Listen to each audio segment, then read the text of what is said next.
Sir Mark Justin De Los Santos. So, sir, ito po yung lagayan natin ng sinulid sa itaas. Dito naman po, sir, yung transformer natin. Huwag niyo po siya kakalimutan, sir. Isaksak itong wire natin sa ating transformer. Ayan, then meron po siyang on and off. Kakaroon po siya ng ilaw at switch ng off. Ayan, on and off po yan, sir. Okay? Then, unang step na gagawin natin, sir, ito po. Tapos, kailangan po ito, nakataas po to, sir. Ayan. Pinaka-importante po yan, nakataas po yan dahil kailangan po maipasok natin yung sinulid natin dito at may tunog. Ayan. Yan po sir, tandaan nyo lang po sir, remember this tension. Ayan, may lagitik po yan. Then, dire-diretso nyo po dito. Panoorin nyo po yung full video natin sa YouTube natin, Mato Sewing Machine. Okay? Then, sa ating Facebook page, Mato Sewing Machine Vlog. So, paki-follow, paki-subscribe po sir. So, ayan po sa sir Mark Justin. Butas ng karayom natin ipapasok.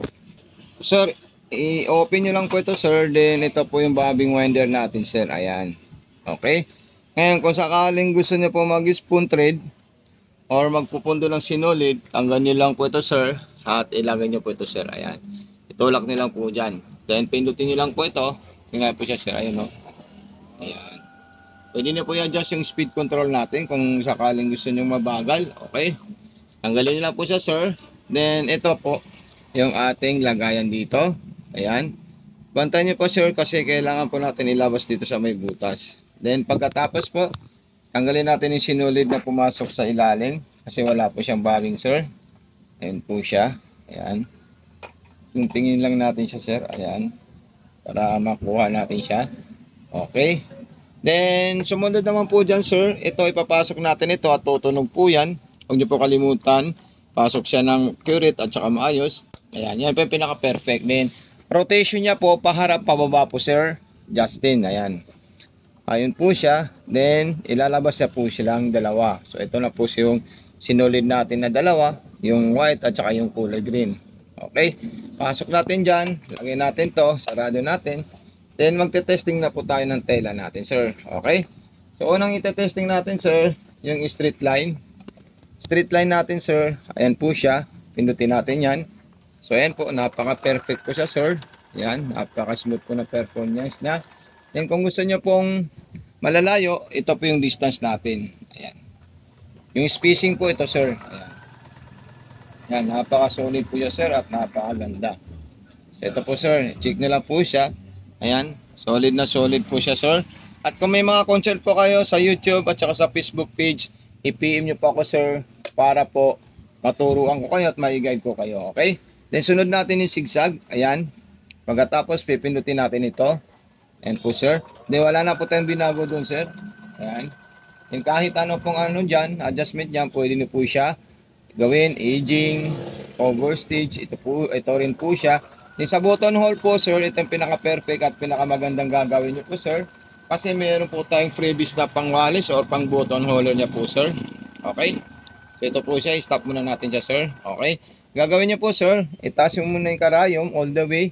Tapos, iangat nyo po ito, pindutin nyo po ito para mahulog po yung ano natin. Pressure put natin. Ito po yung mga pa-freebies niya. Meron din po na akong sticker na ano natin. Nandun yung mga account natin.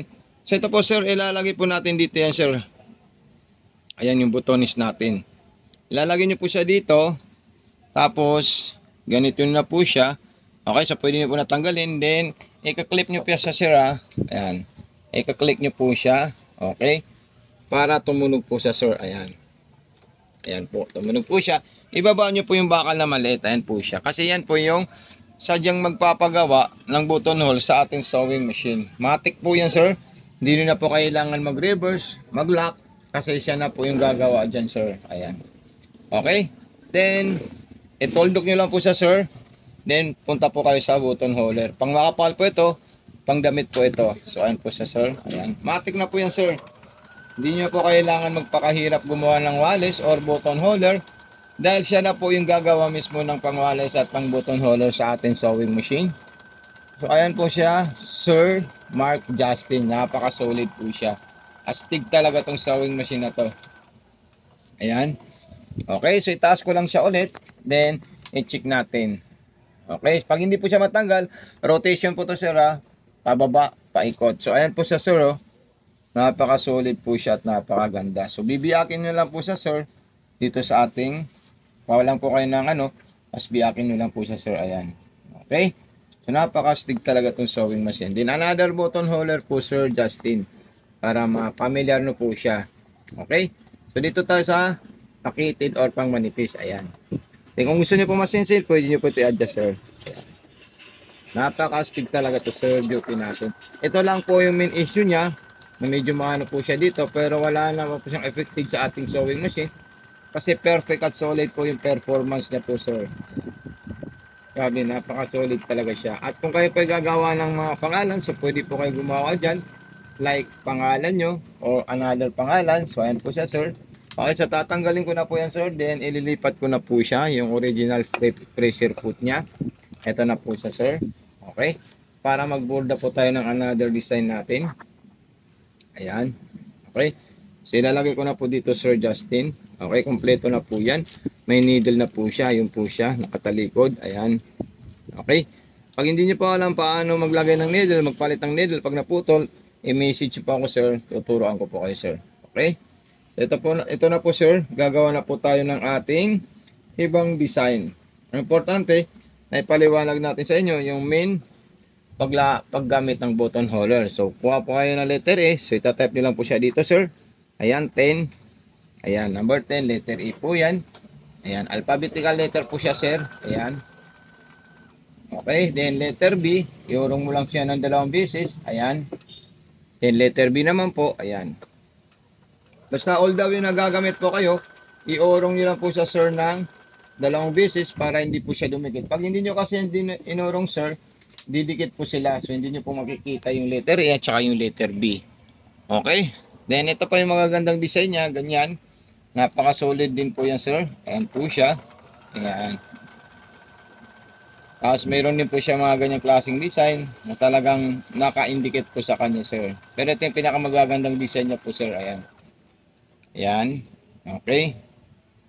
So, ayan po. Napaka-solid at napaka-astig po ng design nito, sir. Ayan.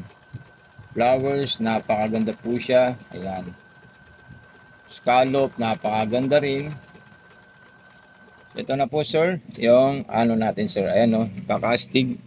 Maganda po yan sa mga maninipis na tela sir. Huwag niyo po siya iborda sa maong kasi masyadong mabigat po yung maong sa pangborda po ng sewing machine. Kung mga cotton, mga soft na tela, yun po ang pwede natin bordahan na mas makikita natin yung performance ng sewing machine natin. Straight line, zigzag, walang problema sa maong po sir. Ayan. So God bless po sir and more power po. Peace out po. Advance Happy New Year po sir.